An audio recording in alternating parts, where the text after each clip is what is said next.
ভাইরে ভাই, মিমকে ডিভোর্স দেওয়ার পর থেকেই নাজিমকে বাংলাদেশের কোনো জায়গার মানুষের মনেই আর জায়গা হয়নি।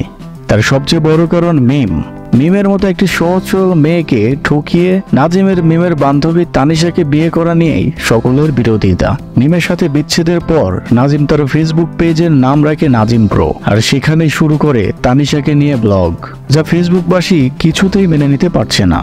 আর তাই সম্প্রতি নাজিমের ফেসবুক পেজ উড়িয়ে দিল সকলে মিলে। দেখা যায় নাজিম তার বন্ধুদের নিয়ে কক্সবাজারে যায় ভিডিও বানাতে, কিন্তু আফসোস এখানেই বাধে বিপত্তি। গড়ধোলাই খেয়ে নিজের ফেসবুক আইডি হারিয়ে ফেলেন নাজিম। এখনো এই বিষয় নিয়ে কোনো আপডেট দেয়নি নাজিম বা তানিশা কেউই। এরকমই আরো আপডেট সবার আগে পেতে চ্যানেলটি সাবস্ক্রাইব করুন, আর অবশ্যই কমেন্ট করে জানাবেন আপনারা খুশি হয়েছেন তো নাজিমের পেজ ভ্যানিশ হতে।